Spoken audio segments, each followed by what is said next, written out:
अस्सलाम वालेकुम एवरीवन, कैसे हैं आप। मैं उम्मीद करता हूँ आप सब ठीक होंगे। हमने 3.1 के पहले 7 सवाल कर लिए थे, ठीक है, जो आपको मेरे चैनल की प्लेलिस्ट के अंदर मिल जाएंगे। अब हम 7 से आगे 8वें सवाल की तरफ जाएंगे। आज हम करेंगे 8वां, 9वां, 10वां, ठीक है, और 11वें जी का ये टोटल है, ठीक है। वो 7वां, 9वां, 10वां, ठीक है, ये 10वें के तीनों पार्ट, और उसके बाद 11वां और 11वें के ये 5 पार्ट, ठीक है। इनको इंशाल्लाह आज हम क्लियर करेंगे। तो अब फाइल की तरफ जाते हैं जो मैंने आपके लिए तैयार की है।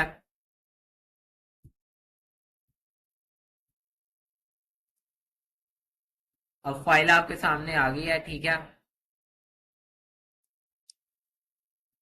3.1, ठीक है, 8 से लेके 11 तक हमने सवाल करने हैं, ठीक है। अब फर्स्ट क्वेश्चन आपके पास क्वेश्चन नंबर 8 जो कि आपके सामने लिखा है, ठीक है। क्वेश्चन नंबर आपके पास 8 लिखा है, फाइंड द पोस्ट, ठीक है। पोस्ट हमने फाइंड करनी है, पोस्ट, ठीक है, ये चीज हमने फाइंड करनी है। क्या चीज हमने फाइंड करनी है? Post. 8 kg of mangoes, 8 kilo, ठीक है, 8 kg ऑफ मैंगो, ठीक है, 8 किलो आम होगी, ठीक है। 8 किलो आम कितने के आएंगे, ठीक है, उनकी हमने कॉस्ट मालूम करनी है। इफ 5 kg ऑफ मैंगोज, ठीक है, 5 kg जो उनसे मैंगोज हैं उनकी जो कॉस्ट है वो है 250, ठीक है। मतलब 5 kg 5 किलो हमने लिए हैं, तो उसकी 5 किलो हमने लिए हैं, तो उसकी जो सी हमारे पास कॉस्ट आई है, मीन्स वो कितने पैसों में हमने लिए हैं? 250 में। 5 किलो आए 250 विच, ठीक है। 5 किलो अंब किन्ने दे आए? 250 विच। तो मैंने दसो 1 किलो किन्ने का बनया? 1 किलो बना 50 रुपए का, ठीक है ना। ऐसे ही है, 1 किलो बनया 50 रुपए का, ते 5 किलो किन्ने दे हो गए? 5 किलो हो गए 250 रुपए दे। हाँ जी, ते 8 किलो किन्ने दे हो जाएंगे? 8 किलो 50 मल्टीप्लाई तुसी कर दो 8 ते ਤੁਹਾਡੇ ਕੋਲ आंसर आएगा। किन्ने दे हो जाएंगे ਤੁਹਾਡੇ ਕੋਲ? 8 किलो 400 रुपए दे, ठीक है। ਹੁਣ ਇਹਨੂੰ ਉਹ ਕਹਿੰਦਾ ਮੈਥਮੈਟਿਕਲੀ ਸੋਲਵ ਕਰਕੇ ਦੱਸੋ, ਤੇ ਇਹਨੂੰ ਹੁਣ ਸੋਲਵ ਕਰਾਂਗੇ। ਇਹ ਵੇਖੋ ਕੋਸਟ है ना ऑफ 8 kg, हमने 8 kg जो उनसे मैंगोज है ना उनकी हमने कॉस्ट मालूम करनी है, ठीक है। अब इधर देखो एक चीज हमारे पास इसमें नोट करने वाली ये है 8 kg 5 kg, ठीक है। 8 kg और 5 kg, मतलब जो से केजी वेट वाली जो चीज है ना उसको हमने, ये देखो वेट ऑफ मैंगो, मतलब जो वजन वाली चीज है। मैंने आपको बताया है पहले सवाल से कि जो से हम इसमें देखते हैं अगर सेंटीमीटर में है एक वैल्यू तो दूसरी भी सेंटीमीटर में हो, 1 मीटर में है तो दूसरी भी मीटर में हो, ये भी केजी में है ये भी केजी में है, इन दोनों के दरमियान मैंने रेशियो लगा दिया, ठीक है। यहां तक आपको समझ आया। अब वो कह रहा है find the cost. Cost, cost किस चीज को कहते हैं? हमने पैसे मालूम करने हैं कि हमारे पास कितने पैसे होंगे तो हमारे पास 8 किलो आम आएंगे, ठीक है। तो एक तो हमारे पास रुपीस ये है ना, तो एक तो मैंने ये लिख लिए, ठीक है। एक मैंने ये देखे लिखा है लेट रुपीस, ठीक है। एक हमने रुपीस को लेट कर लिया x, be the cost of 8 kg of mango. ये हमने रुपीस, मतलब जो सा एक्स है ना इसको जो लेट किया हमने इस वजह से लेट किया ताकि हमारे पास 8 kg जो उनसे मैंगोज है ना उनकी हमारे पास कीमत आ जाए, ठीक है। तो रुपीस एक्स, ठीक है। अब ये रुपीस एक्स वाला मैंने एक जगह लिख लिया, ये देखें ये भी रुपीस में है, और 250 ये भी रुपीस में है। अब आपको समझ आ गई होगी, ठीक है। इधर जिधर आपको समझ आई। अब ये देखें ना price of the mango, price of the mango मैंने एक जगह लिख ली, और वेट ऑफ द मैंगो वो मैंने एक जगह लिख ली। अब इसको मैं क्लियर कर रहा हूं, क्लियर किया मैंने आपके लिए। अब इसके ऊपर गौर करें, ठीक है। पहले मैं आपको सिखाता था कि इज इक्वल हो तो हम क्या कहते हैं, इन दोनों को डिवीजन में लिख देते हैं। अब मैं आपको सिखाने लगा प्रोडक्ट ऑफ मीन और प्रोडक्ट ऑफ एक्सट्रीम के मेथड से। ये देखें, जो सी बाहर वाली वैल्यूज है ना, मतलब ये लास्ट वैल्यू और ये लास्ट वैल्यू, ठीक है, सॉरी ये स्टार्टिंग वैल्यू और ये लास्ट वैल्यू, मतलब शुरू वाली वैल्यू तो आखिर वाली वैल्यू, ठीक है। इन दोनों में क्या कहते हैं, इन दोनों को कहते हैं प्रोडक्ट ऑफ एक्सट्रीम, ठीक है, प्रोडक्ट ऑफ एक्सट्रीम। ये देखिए प्रोडक्ट ऑफ एक्सट्रीम क्या मैंने लिखा है, 8 और 250, 8 से 250, ठीक है। प्रोडक्ट ऑफ मीन, ये देखें एरो लगा के मैंने वाजिया किया, प्रोडक्ट ऑफ मीन, मीन मतलब अंदर वाली वैल्यूज, 5 और x, 5 और x मैंने लिख लिया, ठीक है। प्रोडक्ट ऑफ मीन मतलब ये जो सी अंदर वाली दोनों वैल्यू है, ये वाली और ये वाली, और प्रोडक्ट ऑफ एक्सट्रीम बाहर वाली जो वैल्यू है, बाहर वाली वैल्यू एक ये है और एक ये है, ये स्टार्टिंग वैल्यू और ये एंड वाली वैल्यू। समझ आ गई होगी मैं उम्मीद करता हूं, ठीक है। अब इनको देखें, आपने ऐसे निशान लगा लेने हैं। आप अब यहां तो मेरे पास ये था ना, तो मैंने ऐसे लगाया, आपने ऐसे लगा लेने हैं, ऐसे बिल्कुल, ठीक है। ऊपर मीन के लगाने हैं तो मीन के ऊपर लगा लें, ठीक है। मीन के नीचे लगाने हैं तो नीचे लगा लें। अभी मैंने कैसे लगाया, मैंने एक्सट्रीम का ऊपर लगाया, ये देखिए कुछ ऐसे लगाया, एक्सट्रीम का मैंने इधर लगाया और मीन का मैंने ऐसे नीचे की तरफ लगाया, ठीक है। अब ऐसे लगा ले निशान, ठीक है। अब ये देखें, आप यहां एरो भी बना सकते हैं, ठीक है। अब प्रोडक्ट ऑफ मीन, मीन कौन सी है, एक ये वाली वैल्यू और एक ये वाली वैल्यू, ठीक है। 5 और x, 5 और x को हमने, प्रोडक्ट का क्या मतलब होता है मैंने आपको 2.8 और उससे अलावा अगली एक्सरसाइज में भी बताया था। प्रोडक्ट का मतलब होता है मल्टीप्लाई करना, तो 5, अब ये ब्रैकेट का भी मीन होता है मल्टीप्लाई। अब मल्टीप्लाई के लिए ब्रैकेट लगा सकते हो, डॉट लगा सकते हो, और मल्टीप्लाई का ये जो सा सिंबल होता है वो भी लगा सकते हो, ऐसे जो होता है, ठीक है। मैंने इधर ब्रैकेट लगाई है, इसका मतलब भी मल्टीप्लाई है, ठीक है। 5 मल्टीप्लाई एक्स तो कितना आ जाएगा, 5x। और प्रोडक्ट ऑफ एक्सट्रीम, एक्सट्रीम मतलब बाहर वाली वैल्यू, बाहर वाली वैल्यू कौन सी है, 8 kg और 250, ठीक है। ये मैंने लिख लिया 8 और 250, ठीक है। 8 मल्टीप्लाई 250 तो आपके पास आ जाएगा 2000, ठीक है। यहां तक क्लियर हो गया। अब हमने फाइंड करना है एक्स, तो यहाँ क्या 5x, 5 क्या हो रहा है, एक्स के साथ मल्टीप्लाई हो रहा है, तो दूसरी साइड पे जाके डिवाइड हो जाएगा, ठीक है। 2000 डिवाइडेड बाय 5, ये यहां मल्टीप्लाई हो रहा है, दूसरी साइड पे जाके डिवाइड हो जाएगा, ठीक है। 2000 डिवाइडेड बाय 5, जब आप इसकी कटिंग करेंगे 5 के टेबल पे कर ले, ठीक है, किसी और टेबल पे कर ले, सॉरी 5 के टेबल पे ये होगी, किसी और टेबल पे होती भी नहीं है, ठीक है। मैं अब आपको इसकी कटिंग करके दिखाता हूं। 5 1 था, ठीक है, और इधर जब करेंगे तो 5 4 था, 20, फिर 2 0 वैसे ही आ जाएंगे। तो 400 डिवाइडेड बाय 1, 400 डिवाइडेड बाय 1 करेंगे तो आपके पास x इज इक्वल 400 आ जाएगा। जो सा मैंने आपको पहले ही बताया था कि अगर हमारे पास 5 किलो आम जो से हैं, 5 किलो आम वो 250 रुपए में आ रहे हैं, मतलब 50 रुपए का 1 किलो आम है, ठीक है। 50 रुपए के 1 किलो आम है, तो 50 मल्टीप्लाई आप कर दें 8 के साथ तो आपके पास 400 रुपए आ जाते हैं।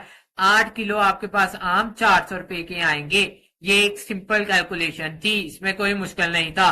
अब अगले सवाल की तरफ जाते हैं, क्वेश्चन नंबर 9। क्वेश्चन नंबर 9 जैसा कि आपको फाइल के ऊपर नजर आ रहा है, अब इसको सॉल्व करेंगे हम। इफ ए बी, ठीक है, जो हमारे पास ए रेशो बी, ठीक है, इज इक्वल है 7 रेशो 6 के, फाइंड द वैल्यू, हमने वैल्यू फाइंड करनी है of, value of 3a plus 5b ratio 7b minus 5a, ठीक है। अब इसको कुछ इस तरीके से सॉल्व करेंगे कि हमने क्या करना है, ये वाली जो सी वैल्यू है ना, इसको डिवीजन में लिख लेना है। ये वाली जो वैल्यू है a ratio b is equal 7 ratio 6, इसको हमने डिवीजन में लिख लिया। रेशो का मतलब भी डिवीजन होता है। A divided by B is equal है 7 डिवाइडेड बाई 6। यहां तक अगर आपको समझ आ गया, मतलब जो ए डिवाइडेड बाई बी है ना हमारे पास, जो सा ए डिवाइडेड बाई बी, ये हमारे पास बराबर है 7 डिवाइडेड बाई 6 के। 7 डिवाइडेड बाई 6 के। ए डिवाइडेड बाई बी हमारे पास बराबर है 7 डिवाइडेड बाई 6 के। अब हम क्या करेंगे, हमने जो सा हमने सवाल में डाटा दिया हम वो लिख लेंगे।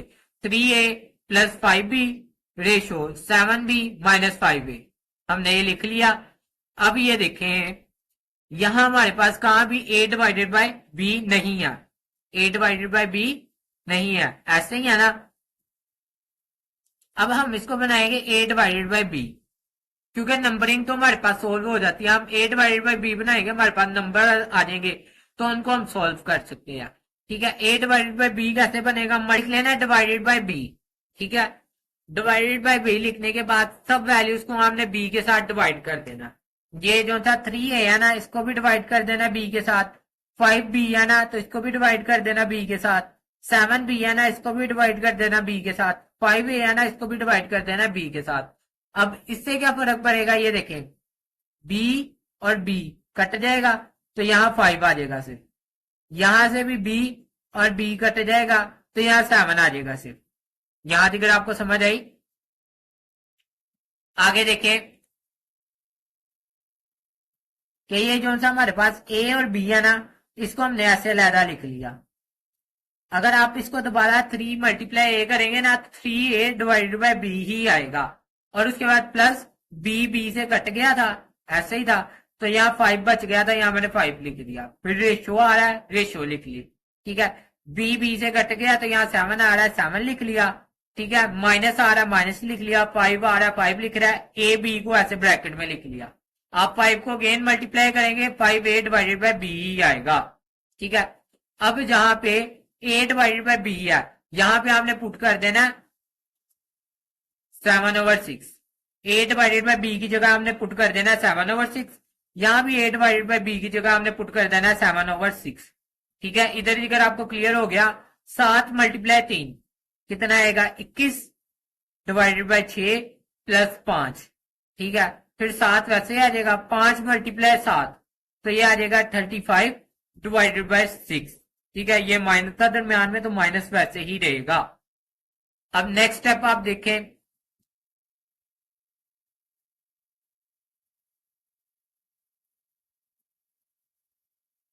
अब ये देखें, ये जो सा हमारे पास 5 है ना, जिस वैल्यू के नीचे कुछ भी नहीं होता उसके नीचे 1 होता है। आप 9 डिवाइडेड बाय 1 करें, आपके पास क्या आंसर आएगा, आपके पास इज इक्वल 9 ही आएगा। मतलब इसके नीचे 1 लगाने से कोई फर्क नहीं पड़ रहा। तो फिर मैथ का रूल होता है कि हम कर सकते हैं वो काम जिसको करने से वैल्यू के ऊपर कोई इम्पैक्ट ना पड़े। ठीक है, अगर आप 2000 डिवाइडेड बाय 1 भी करेंगे ना, तो इज इक्वल 2000 ही आना है। समझ आई, जिस भी वैल्यू के नीचे 1 लगा देंगे, आप क्या कहते हैं उसको डिवाइड करके देखेंगे, अगेन वही वैल्यू आनी है। तो मैंने 5 डिवाइडेड बाय 1 लिख लिया। 5 डिवाइडेड बाय 1 करेंगे तो आपके पास ये 5 ही आना। यहां मैंने 7 डिवाइडेड बाय 1 लिख लिया। 7 डिवाइडेड बाय 1 करेंगे तो आपके पास 7 ही आना। ठीक है, यहां तक आपको क्लियर हो गया होगा, मैं उम्मीद करता हूँ। ठीक है, अब जो सी है क्रॉस मल्टीप्लीकेशन आपने करनी है। 1 मल्टीप्लाई 7 तो 7 आ जाएगा। 2 मल्टीप्लाई 5 तो 10 आ जाएगा। ठीक है, 1 मल्टीप्लाई 7 तो ये 7 आ गया। 2 मल्टीप्लाई 5 तो ये 10 आ गया। ठीक है, अब जो सी नीचे वाली वैल्यू होती है ना, उसको आपस में मल्टीप्लाई करते हैं। मतलब 2 मल्टीप्लाई 1, 2 मल्टीप्लाई 1 तो 2 मल्टीप्लाई 1 क्या आएगा, 2। 6 मल्टीप्लाई 7 आपके पास 42 आ जाएगा। 1 मल्टीप्लाई 35 तो आपके पास 35 ही आएगा। अब अगेन नीचे वाली वैल्यू को नीचे वाली वैल्यू के साथ मल्टीप्लाई करेंगे। 1 मल्टीप्लाई 6 तो आपके पास 6 ही आ जाएगा। यहां तक आपको क्लियर हो गया होगा, मैं उम्मीद करता हूँ। 7 जमा 10 तो आपके पास 17 आ जाएगा डिवाइडेड बाय 2। ठीक है, 42 में से 35 निकाले तो आपके पास 7 आ जाएगा डिवाइडेड बाय 6। ठीक है, अब यहां से आगे मुझे आपको समझाने में इस तरह आसानी रहेगी कि ये रेशो का मतलब होता है डिवीजन। ठीक है, मैंने इसको सिंपलेस्ट फॉर्म में लिख दिया है। यहाँ देखे कहाँ भी कटिंग नहीं हो रही। ठीक है, कि यहाँ कटिंग हो रही हो इनके दरमियान, कहाँ भी कटिंग नहीं हो रही। 2 के टेबल में 17 नहीं आता और 7 के टेबल में भी 2 नहीं आता। ठीक है, तो मीन्स ये वो वैल्यू है जिनकी कटिंग भी नहीं हो सकती। तो अब मुझे एक ही जो सा आता नजर आ रहा है कि वो है रेशियो। रेशियो क्या कहता है, ये डिवीजन में है, तो मैंने ये वाली वैल्यू ऊपर लिख ली और ये जो सी दूसरे नंबर वाली वैल्यू है ना, ये वाली वैल्यू, इसको मैंने नीचे लिख लिया। यहां अगर आपको क्लियर हो गया, अब नेक्स्ट स्टेप की तरफ चलते हैं।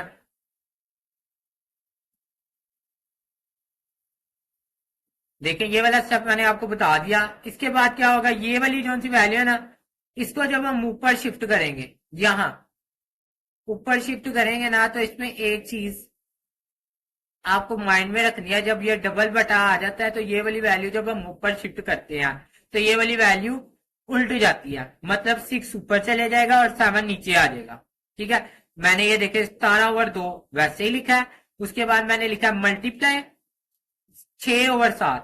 अब यहां आप गौर करें, 6 नीचे है और 7 ऊपर है। यहां मैंने 6 ऊपर लिखा है और 7 नीचे लिखा है, वैल्यू को उल्टा दिया। जो वैल्यू नीचे थी उसको ऊपर कर दिया, जो वैल्यू ऊपर थी उसको नीचे कर दिया, कुछ इस लिहाज से। ठीक है, ये देखें, ये वाली वैल्यू बेसिकली ना ये ऊपर जाके उल्ट गई, ये 6 ऊपर चले गया और 7 नीचे आ गया। ये देखें 6/7, क्लियर है।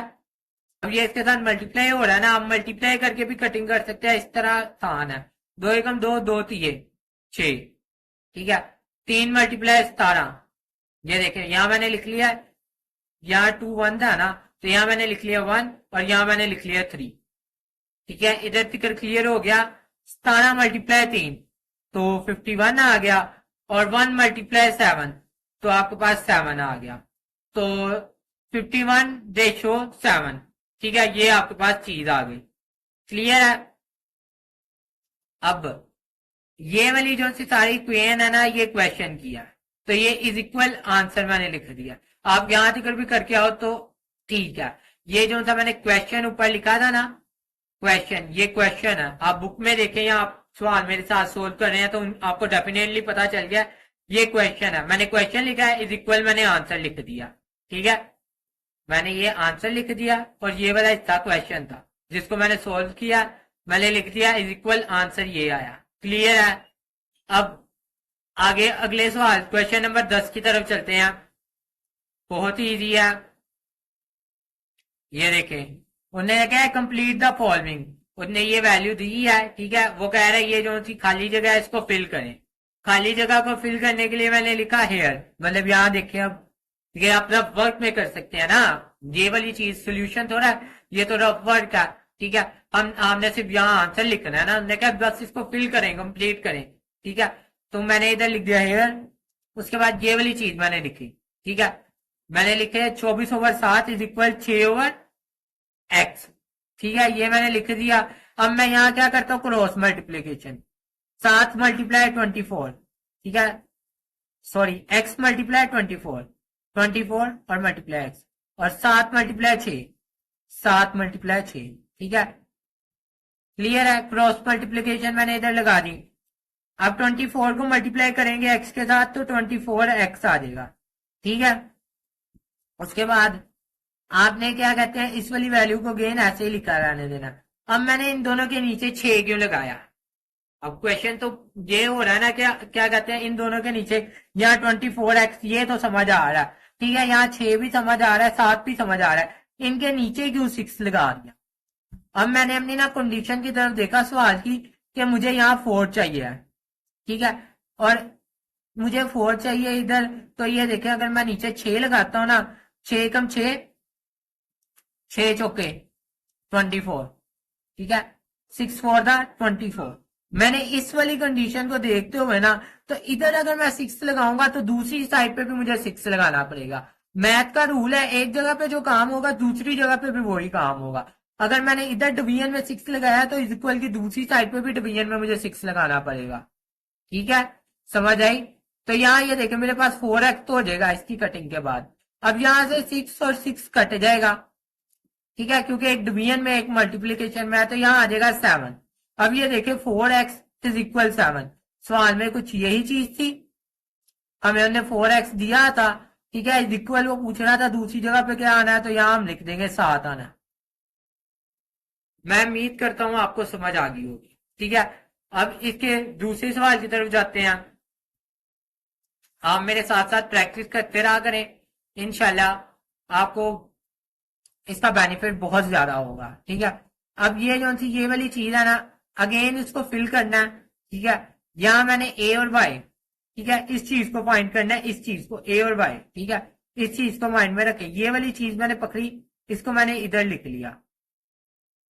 कौन सी चीज पकड़ी? ये वाली चीज पकड़ी, इसको इधर लिख लिया। क्रॉस मल्टीप्लीकेशन करेंगे,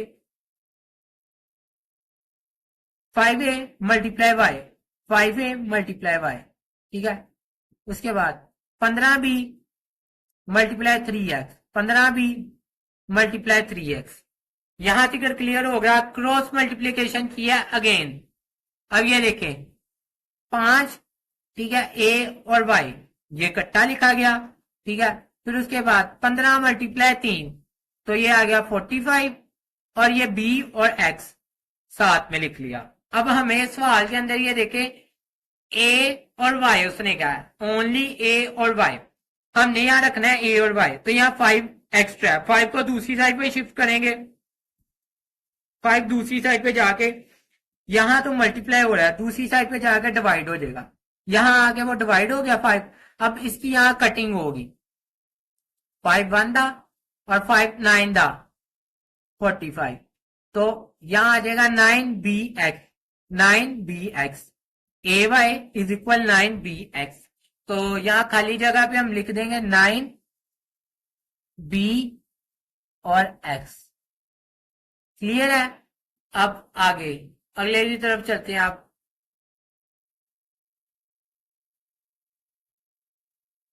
अब क्वेश्चन नंबर 3 आपके सामने लिखा है कुछ इस तरह, ये वाली खाली जगह हमने फिल करनी है, ठीक है। इसको ये वाली चीज आपको पता चल गई होगी कि इसको हमने लिखना है पहले, ठीक है। अब यहां cross multiplication 9pq multiply 5m, 9pq multiply 5m, ठीक है। 18q 18p sorry 18p multiply 2lm, 18p multiply 2lm, ठीक है। अब हम क्या करेंगे कि आपको ऊपर क्वेश्चन की ये वाली चीज आपने माइंड में रखनी है, हमें चाहिए 5q। यहाँ हमारे पास 5 अलहदा, ठीक है, और q भी है। मैंने अब क्या किया, मैंने किया 5 और q को मैंने अलहदा लिख लिया। उसके बाद जो वैल्यूज बच गई हैं, उसके अलावा कौन सी वैल्यू बच रही है मेरे पास, 9p, और उसके बाद मेरे पास बच रही है m, तो मैंने लिख लिया 9pm, ठीक है। ये तीन वैल्यूज बच रही थी, 9p और m, मैंने लिख लिया 9p और m, ठीक है। उसके बाद यहां यहां मैंने मल्टीप्लाई कर दिया, 18 मल्टीप्लाई 2 तो 36 हो गया। p m l इसको कट्टा लिख लिया, p m l जो उनसे अल्फाबेट थे उनको कट्टा लिख लिया, और जो मल्टीप्लाई हो रहे थे 18 मल्टीप्लाई 2 तो 36 लिख लिया। अब यहां से कर तो मैं उम्मीद करता हूं आपको समझ आ गई होगी। अब ये वाली वैल्यू ना 9pm ये मल्टीप्लाई हो रहा है 5q के साथ, ऐसे ही है ना। तो 9pm को मैंने दूसरी साइड पे शिफ्ट किया तो ये डिवीजन में आ गई। यहां से क्लियर हुआ। अब बस ये वाली साइड हमने सोल्व करनी है। 9 1 दा 9 और 9 4 दा 36, ठीक है। pm से कट गया और 4l आ गया हमारे पास। ये कुछ आंसर हमारे पास क्या आ गया, 4l means 5q is equal 4l। तो यहां हम लिख देंगे 4 और उसके बाद हम लिख देंगे l। क्लियर है? अगले सवाल की तरफ, क्वेश्चन नंबर 11 की तरफ जाते हैं। आप क्वेश्चन नंबर 11 के भी 4 पार्ट हैं, ठीक है। बड़े ध्यान से हमने कॉन्सेंट्रेट करना है, बहुत ईजी है, ये आप खुद भी कर सकते हैं। ये देखें पहला सवाल मैंने लिखा, ठीक है। अब इसको मैं प्रोडक्ट ऑफ मीन और प्रोडक्ट ऑफ एक्सट्रीम के मेथड से कराऊंगा। अच्छा, मैं अगेन आपको बता दूं कि इसका जो पहला पार्ट था ना, उसमें मैंने डिवीजन के मेथड से कराया था। आप उसमें भी प्रोडक्ट ऑफ मीन एक्सट्रीम लगा सकते हैं, ठीक है। समझाने का मतलब मैं आपको समझाना चाह रहा हूं कि दोनों मेथड आपको आने चाहिए, आपको रूल रेगुलेशंस पता होनी चाहिए कि भाई इसमें डिवीजन भी हो सकती है और इसमें प्रोडक्ट ऑफ मीन और प्रोडक्ट ऑफ एक्सट्रीम भी लग सकता है, ठीक है, आपको दोनों रूल्स के आना चाहिए। अब ये देखें यहाँ प्रोडक्ट ऑफ एक्सट्रीम कौन सी है, मतलब बाहर वाली वैल्यू कौन सी है। एक हमारे पास है बाहर वाली वैल्यू 3x और 7। ठीक है, तो ये देखे मैंने, सॉरी 3x -2, क्योंकि देखे रेशो इधर है। ठीक है, ये 2 और 4 के दरम्यान। ठीक है, तो मतलब रेशो से पहले वाली वैल्यू जितनी भी होगी वो पहली वैल्यू होगी। ठीक है, तो 3x -2 और 7, मैंने प्रोडक्ट ऑफ एक्सट्रीम ये देखे लिखा प्रोडक्ट ऑफ एक्सट्रीम। ठीक है, और मैंने इसकी जगह लिख लिया 7। ठीक है, ये वाला 7, और उसके बाद 3x-2, और प्रोडक्ट ऑफ मीन अब आपके पास ये देखें 4 और 2x+3, 4 2x+3, ये क्या प्रोडक्ट ऑफ मीन। यहां तक मैं उम्मीद करता हूं आपको समझ आ गई होगी। 4 × 2, अभी यहां मैंने इसको नहीं किया। ठीक है, कोई बात नहीं, वैसे गणना इसी स्टेप में चाहिए था, मैंने यहाँ 4 अलहदा लिख लिया, बट आप ये वाला स्टेप कट कर दें। ठीक है, इस वाले स्टेप की जरूरत नहीं। ठीक है, आप क्या कहते हैं डायरेक्ट भी कर सकते हैं, बहरहाल मैंने लिख दिया। ठीक है, कोई बात नहीं। 4 × 2 तो 8x। ठीक है, 4 × 3 तो 4 दिए 12। ठीक है, दरमियान में प्लस था तो प्लस। 7 × 3x तो 21x, और 7 × 2 तो 14, और दरमियान में इधर देखें माइनस है तो माइनस।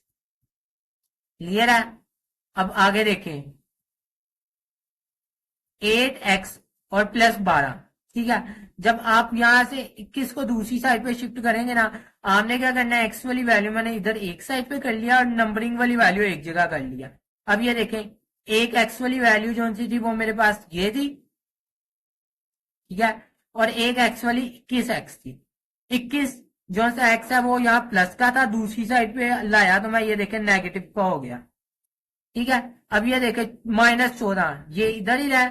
12 ये जो सा 12 है ना, ये इधर प्लस क्या है ये देख लें आप। ठीक है, ये मार्कर की तरफ गौर करें, 12 इधर प्लस क्या दूसरी साइड पे शिफ्ट किया तो ये -12 हो। क्लियर है इधर फिगर। अब आगे देखें,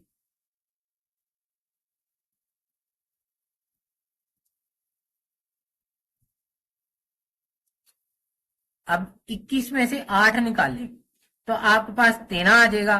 ठीक है, बड़ी वैल्यू क्योंकि 21 थी और 21 के साथ माइनस का साइन था, तो इसलिए इधर माइनस का साइन आया।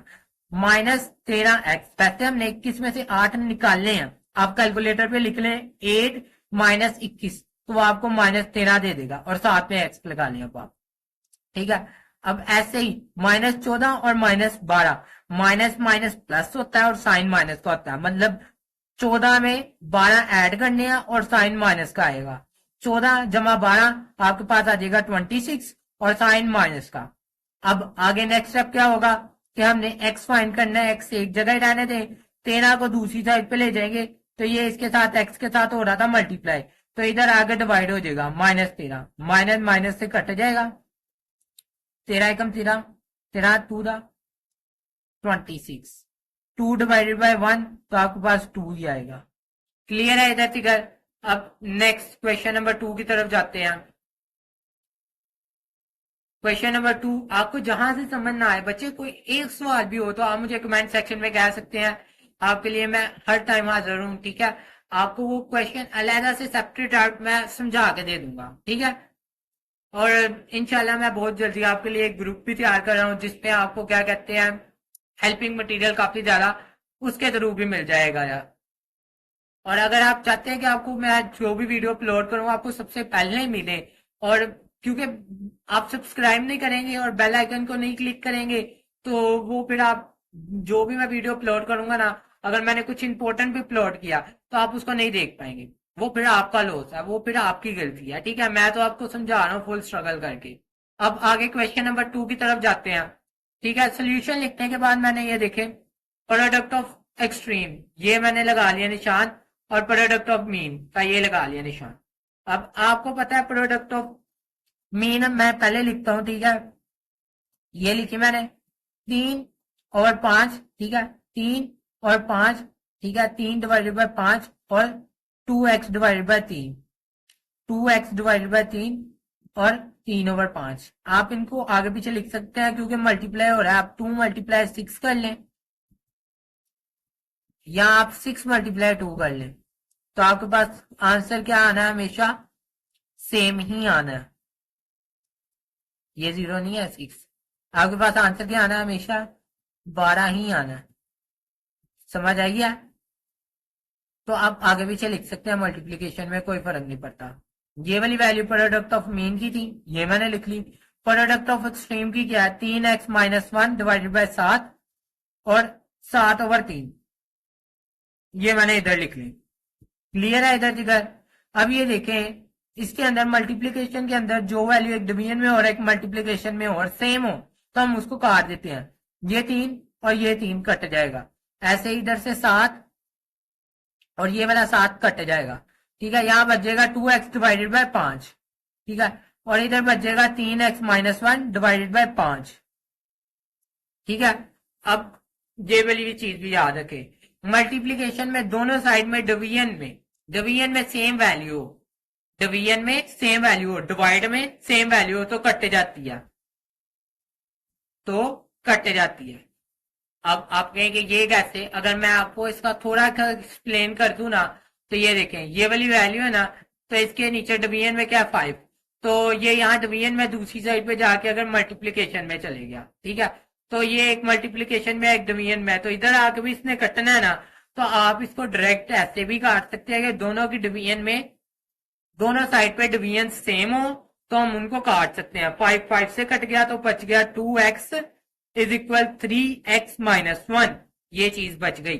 अब हमने x वाली वैल्यू एक जगह कर लेनी है और नंबरिंग वाली वैल्यू एक जगह, 2x और ये जो सा 3x है ना, इसको मैंने दूसरी साइड पे शिफ्ट किया, ये यहाँ प्लस का था तो इधर आके माइनस का 3x हो गया। क्लियर है? और यहां मैंने लिख लिया -1। 3x में से 2x के तो -x बच गया, ये बेसिकली -1x बचता है। ठीक है, क्योंकि 3 में से 2 गए तो 1, 1 मल्टीप्लाई x, तो फिर ये जो सा सोल्व हो गया ना हमारे पास, 1 मल्टीप्लाई x का आंसर क्या आएगा, -x। वो कैसे, 1 के साथ आप कोई भी चीज मल्टीप्लाई करते हैं तो क्या आता है, अगेन वही चीज आती है। जैसे 9 मल्टीप्लाई 1 तो आपके पास क्या आएगा, इज इक्वल 9 ही आएगा। ऐसे 1000 मल्टीप्लाई 1 तो 1000 ही आएगा। ऐसे x मल्टीप्लाई 1 तो x ही आएगा, तो मैंने इसको लिख दिया -x। अब आपको समझ आ गया होगा। अब यहाँ दोनों जगह पे माइनस है तो माइनस माइनस से कट जाएगा, x इज इक्वल 1 आ जाएगा। Is that clear? अब अगले सवाल की तरफ जाते हैं जो कि क्वेश्चन नंबर 3 है। क्वेश्चन नंबर 3 जैसा कि अब आपको नजर आ रहा है, ठीक है, ये देखें, ये लिखा है। ठीक है, अब इसमें भी प्रोडक्ट ऑफ एक्सट्रीम और प्रोडक्ट ऑफ मीन। ठीक है, प्रोडक्ट ऑफ मीन क्या है, 5 डिवाइडेड बाय x-1। ठीक है, 5 डिवाइडेड बाय x-1, ये देखिए मैंने लिखा, और फिर उसके बाद x-1 divided by 3, x-1 divided by 3, और उसके बाद प्रोडक्ट ऑफ एक्सट्रीम क्या है, x-3 divided by 2, x-3 divided by 2, ये देखें ये वाली वैल्यू, और फिर उसके बाद 4 divided by x+4, 4 divided by x+4, ये वाली वैल्यू। क्लियर है? अब इसको सोल्व करना शुरू करेंगे। ये देखें, एक ये वाली और ये वाली वैल्यू सेम थी, कट गई। अब इधर भी देख लें, अगर सेम है तो काट दें। ये 2 1 2, यहाँ स्मॉल मार्कर यूज करते हैं ताकि क्या कहते हैं इशू ना बने। 2 1 2, ठीक है, और 2 2 4, ठीक है, इसकी कुछ इस तरह कटिंग होगी। अब यहां तो देखें ना, यहां सिर्फ हमारे पास बच गया कटिंग के बाद, यहां हमारे पास बच गया 5 और डिवाइडेड बाय 3। ठीक है, तो मैंने यहां लिख लिया 5 डिवाइडेड बाय 3। ठीक है, यहां मेरे पास क्या बच गया, x-3 और ये यहां वाला 2। ठीक है, x-3 और ये वाला 2 आ गया। ठीक है, उसके बाद इधर x+4, यहां मैंने लिख लिया x+4। ठीक है, इधर तिधर क्लियर हो गया। मैं उम्मीद करता हूँ, ये देखे ना 1 मल्टीप्लाई x+4, तो आपके पास x+4 ही आना है। तो मैं उम्मीद करता हूँ यहाँ तक आपको समझ आ गई होगी। अब ये देखें, 2 मल्टीप्लाई 3 6 आ जाना है, 2 मल्टीप्लाई x तो 2x आ जाना है। क्लियर है? अब यहां से नेक्स्ट स्टेप क्या होगा, क्रॉस मल्टीप्लीकेशन कर लें। ये वाली वैल्यू जो सी है ना, आप x +4 को 5 के साथ मल्टीप्लाई कर लें, ठीक है। और जो सी दूसरी वैल्यू है 3 मल्टीप्लाई 2x -6, 3 मल्टीप्लाई 2x -6, ये मैंने लिख लिया। क्लियर है। अब ये देखें 5 मल्टीप्लाई x तो 5x आ जाएगा, 5 मल्टीप्लाई 4 तो 20 आ जाएगा, ठीक है। अब कुछ इधर भी ऐसे होगा 3 मल्टीप्लाई 2 x 6x आ जाएगा, 3 मल्टीप्लाई 6 तो 18 आ जाएगा, दरम्यान में माइनस पैसे। अब आगे देखें x वाली वैल्यू हमने क्या करना है, एक जगह कर लेनी है। ये वाले स्टेप कर तो हम आगे है ना, x वाली वैल्यू एक जगह कर लो, मतलब 5x ये एक जगह कर लिया, और 6x को जब दूसरी साइड पे शिफ्ट किया, ये यहाँ प्लस का 6x था ना, तो इधर आगे माइनस का 6x हो गया, ठीक है। क्लियर है। अब यहाँ देखें ये वाला जो सा 18 था ना, ये वाला -18, इसको मैंने वैसे का वैसे लिखा रहने दिया, ठीक है, -18। अब 20 को दूसरी साइड पे शिफ्ट किया तो ये माइनस का 20 हो गया, क्योंकि इधर प्लस का 20 था, दूसरी जगह आके माइनस का 20 हो गया। मैं उम्मीद करता हूं कि आपको क्लियर समझ आ गई होगी। 6 में से 5 के तो आपके पास -1x बचना है, तो मैंने इसको कैसे लिख दिया, -x। ऊपर भी आपको समझाया अभी पिछले सवाल के अंदर, ठीक है। बड़ी माइनस क्यों लगा रहा हूं मैं साथ, क्योंकि बड़ी वैल्यू का साइन, बड़ी वैल्यू कौन सी है 6, 6 के साथ क्या है तो माइनस आना, बड़ी वैल्यू का साइन हमेशा लगता है, ठीक है। अगर जहां प्लस होता और 5 के साथ माइनस होता तो फिर हम प्लस लगाते, क्योंकि बड़ी वैल्यू के साथ प्लस, ठीक है, कुछ इस तरह। अब ये देखें माइनस माइनस प्लस और साइन माइनस का मतलब 20 पे जमा करें 18 तो 38, और साइन माइनस का मतलब माइनस, दोनों जगह पे माइनस है तो माइनस माइनस से कट जाएगा, ये वाला माइनस और ये वाला माइनस कट जाएगा, x इज इक्वल 38 आ जाएगा आंसर। क्लियर है। हम नेक्स्ट क्वेश्चन की तरफ जाते हैं।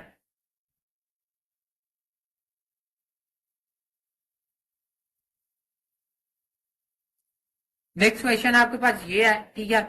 अब इसमें भी कुछ प्रोडक्ट ऑफ मीन और प्रोडक्ट ऑफ एक्सट्रीम का ही हमने लगाना है। इसके अंदर आपको एक फार्मूला आना चाहिए जो आप माइंड में बिठा रहे हैं, क्यूब का फार्मूला।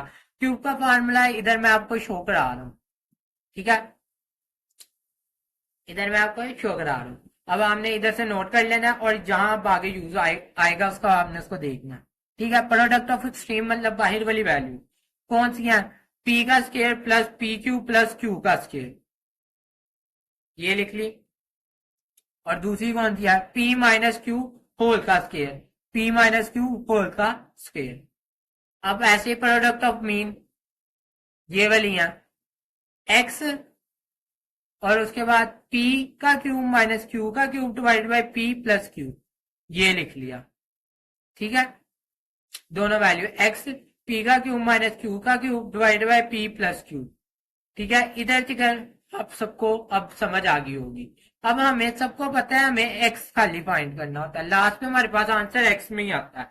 तो ये वाली जो सी वैल्यू है ना, ये वाली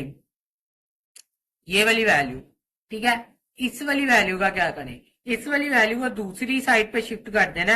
ये देखिए इधर आके दूसरी साइड पे शिफ्ट होगी, बट उसकी एक कंडीशन है, आपने इस वैल्यू को उल्टा देना, मीन्स टू ये जो सी डिवीजन में ये वहां जाके मल्टीप्लीकेशन में हो जाएगी। मतलब आपने सीधा सीधा क्या करना है, p प्लस क्यू को ऊपर लिख लेना है और p का क्यूब माइनस क्यू का क्यूब इनको नीचे लिख लेना, मतलब ऊपर वाली वैल्यू नीचे चले जाएगी और नीचे वाली वैल्यू ऊपर आ जाएगी यहां। क्लियर है। अब आगे नेक्स्ट स्टेप अब फॉलो करते हैं। ये देखें ये वाली वैल्यू सेम टू सेम मैंने वैसे ही लिखी थी, इसको बस इधर से इधर शिफ्ट किया तो इसको ऊपर से नीचे मतलब रेसिप्रोकल कर दिया, उल्ट कर दिया उसका।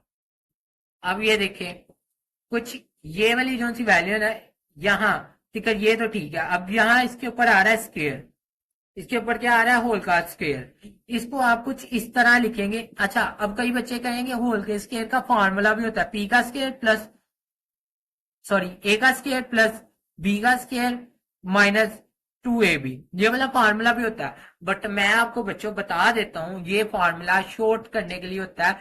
ये वो फार्मूला भी मैं पी था क्या, पी था क्या, पी था क्या, पी था क्या, P plus sorry minus, minus में हम कर रहे हैं ना, प्लस में भी तो होता है वैसे, मगर माइनस में कर रहे हैं ना, तो पी माइनस बी, ठीक है, और इसके ऊपर उन्होंने लगाया होता है होल का स्क्वायर, ठीक है। अब इसका जो सा हम फार्मूला लगाते हैं ना, आप वो यहाँ लगा के देख लें कि उसका फार्मूला आता है कुछ जो भी, ठीक है, ए का स्क्वायर, ठीक है,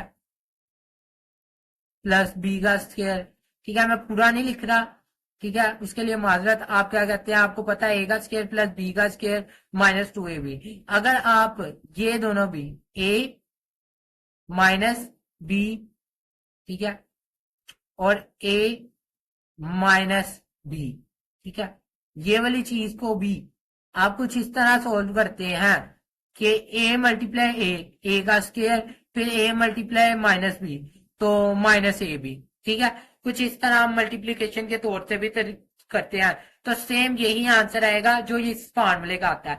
फॉर्मूला बेसिकली ये बनाया क्योंकि ये देखें, ये जो सा स्केयर है ना, ये स्केयर कहता है ये दो दफा वैल्यू, ये वैल्यू दो दफा मल्टीप्लाई हो रही है। जैसे मैं लिखता हूँ टू का स्केयर, ठीक है, टू के ऊपर मैंने स्केयर लगाया ना, तो टू के ऊपर स्केयर लगाने का क्या मतलब है, टू मल्टीप्लाई टू, ठीक है। वैसे ही ये वाली वैल्यू को शॉर्ट फॉर्म में उन्होंने बताया गया कि आप ऐसे लिख लें। बेसिकली ये फॉर्मूला शॉर्ट तरीके से सोल्व करने के लिए बताया गया, ठीक है। फॉर्मूला होता है कि कोई डिफिकल्ट इक्वेशन है ना, आप कई लोग कहते हैं इसका क्या काम है, आपके पास ये इक्वेशन आ गया, आपको जल्दी से पता चल गया इसका फॉर्मूला क्या है, आप इसकी जगह डायरेक्ट लिख दें ए का स्क्वायर प्लस बी का स्क्वायर, ये वाली चीज की जगह, इसकी जगह मैं कह रहा हूँ, इसकी जगह आप डायरेक्ट लिख लें ए का स्क्वायर प्लस बी का square plus two A B. Is that clear? एक लाइन में आंसर हो गया जो 4-5 स्टेप में सवाल होना था। मेरी बात मैं क्या कहते हैं, मैं आपको समझाना चाह रहा हूँ, ये स्केयर है ना, आप बस इतना समझ लें, स्केयर का मतलब है इस वैल्यू को दो दफा लिखना है, दो दफा लिखना है बस, ठीक है, याद कर आप रहने दें। ये देखिए मैंने लिखा स्केयर, ठीक है, तो मैंने इस वैल्यू को दो दफा लिख लिया। अब ये दोनों को आप मल्टीप्लाई करेंगे तो आपके पास फॉर्मूले वाली कंडीशन आएगी, मतलब पी का स्केयर हो जाएगा, क्यू का स्केयर हो जाएगा, और माइनस टू पी क्यू आ जाएगा आपको। बट मैं मल्टीप्लाई नहीं कर रहा, उसकी रीजन है एक, ठीक है, ये मैंने इस तरह ही लिख लिया क्योंकि उसकी रीजन ये है कि वहां क्यूब का फार्मूला है ना, जो आपका ये वाली चीज है, ऐसे ही है ना, क्यूब का फार्मूला आपकी ये वाली चीज है। अब बड़ा मैंने इधर भी क्यूब का फार्मूला खोल दिया ताकि आपकी आसानी के लिए आप यहाँ क्लोज भी कर सकते हैं। ये जो था मैं आपको ब्लू शेड के साथ दिखा रहा हूँ ना, आप इसकी जगह यहाँ भी फार्मूला क्लोज कर दे, पर इसको या ये वाली चीज को क्लोज फॉर्म में लिखा रहने दे, फिर भी कटिंग हो सकती है। मैंने दोनों को ओपन फॉर्म में लिखा, ठीक है, ओपन फॉर्म में लिखने से अब ये देखे, ये वाला इतना हिस्सा ये कट गया किसके साथ, ये डिवीजन वाली के साथ, ठीक है। अब मेरे पास जो सी वैल्यूज बच गई हैं वो दो वैल्यूज है, एक पी प्लस क्यू, सॉरी, एक पी प्लस क्यू और एक पी माइनस क्यू, ठीक है, ये दो वैल्यूज बची है जो मैंने इधर लिख ली है। Is that clear? अब अगले सवाल की तरफ जाते हैं, मैं उम्मीद करता हूँ आपको समझ आ गई होगी।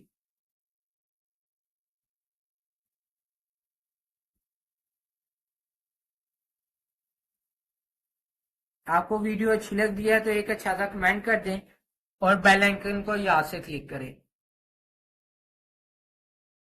ये सवाल मैंने अगेन रिपीट किया, ठीक है।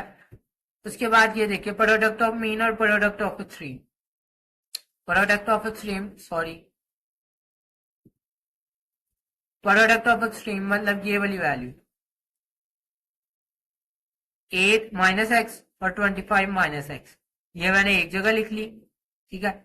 और product of mean means to ये वाली value 11 minus X 16 minus X, 11 minus X और 16 माइनस एक्स, ठीक है, ये मैंने एक जगह लिख ली। अब ये देखें नेक्स्ट स्टेप क्या होगा, 11 मल्टीप्लाई 16, तो आपके पास 176 आएगा, 11 मल्टीप्लाई एक्स, तो आपके पास माइनस 11 एक्स आएगा, क्योंकि ये देखे ना माइनस एक्स है, तो 11 मल्टीप्लाई माइनस एक्स, तो माइनस 11 एक्स, ठीक है। उसके बाद again next X multiply 16, minus X multiply 16, तो minus 16 X, minus X multiply X, अब ये देखें minus X multiply minus X, तो minus minus minus X multiply minus X, minus minus क्या हो जाना यहाँ प्लस, और एक्स मल्टीप्लाई एक्स, एक्स का स्क्वायर, ठीक है, क्लियर है इधर फिगर? अब ये देखिए नेक्स्ट स्टेप क्या होगा कि 11 और 16 दोनों का आप जमा करोगे तो आपके पास 27x आ जाएगा। ठीक है, और साइन माइनस का रहेगा, -27x। ठीक है, इधर तक मैं उम्मीद करता हूँ आप सबको समझ आ गई होगी। ठीक है, अब नेक्स्ट स्टेप यहाँ पर इस वाले पे आ जाए, 8 मल्टीप्लाई 25 तो 200 आ जाएगा। 8 मल्टीप्लाई -x तो -8x आ जाएगा। उसके बाद नेक्स्ट हो जाएगा -x multiply 25 -25x -x multiply -x तो माइनस माइनस प्लस और x का स्क्वायर जैसे इधर हुआ था। अब ये देखें कि ये जो मिड वाली है ना, इनको सोल्व करेंगे तो -33x आएगा। अब मैंने क्या किया है कि ये वाली चीज और ये वाली चीज मजीद सोल्व नहीं हो रही, आप किसी भी लिहाज से देख ले नहीं सोल्व हो रही। मैंने ये वाली सारी वैल्यूज को उठाया, दूसरी साइड पे ले गया और इनके साइन चेंज हो गए। जैसे 200 के साथ यहाँ क्या प्लस, तो दूसरी साइड पे ये क्या हो गया -200। -33x है ना, तो इधर आके +33x हो गया। प्लस एक्स स्क्र है ना, तो यहाँ आके -x² हो गया। क्लियर है? अब ये देखें 176, ठीक है, -200 तो ये कितने आ जाएंगे -24। ठीक है, ऐसे ही 33 में से आपने 27 निकाले तो आपके पास 6x आ जाएगा। ठीक है, मतलब x वाली जो सी नंबरिंग वाली वैल्यू ना, एक नंबरिंग वाली वैल्यू ये है, एक नंबरिंग वाली वैल्यू ये है। इन दोनों को सोल्व किया तो मेरे पास ये चीज आई। ठीक है, अब जो सी x वाली वैल्यू है ना, वो आपके पास एक 33 है और एक -27 है। 33 में से 27 निकाले तो 6x बच गया हमारे पास। तो ये अब एक वैल्यू आपके पास बच गई है x², एक x² प्लस का और एक माइनस का, कट गया, मतलब x² माइनस x² तो 0। ठीक है, उसकी जगह कुछ भी नहीं आता और इज इक्वल 0 लिख लिया। अब यहां से हम जो से 24 है ना, इसको दूसरी साइड पे शिफ्ट कर देंगे तो ये +24 हो जाएगा। ठीक है, प्लस का हो जाएगा 24। ठीक है, अब इसको हम कुछ सोल्व करेंगे इस तरह कि हमें तो x चाहिए ना, तो हम 6 को दूसरी साइड पे शिफ्ट कर देंगे, ये डिवीजन में चले जाएगा, फिर इसकी कटिंग हो जाएगी, 6 1 दा 6 और 6 4 दा 24। तो 6 4 डिवाइडेड बाय 1 करें तो आपके पास x इज इक्वल 4 आता है। क्लियर है? अब अगले सवाल की तरफ जाते हैं। नेक्स्ट क्वेश्चन, ये क्वेश्चन नंबर 5 था। अच्छा, इसमें अब छोटी सी मिस्टेक मिस्टेक मिस्टेक, ये क्वेश्चन नंबर 5 था आपका।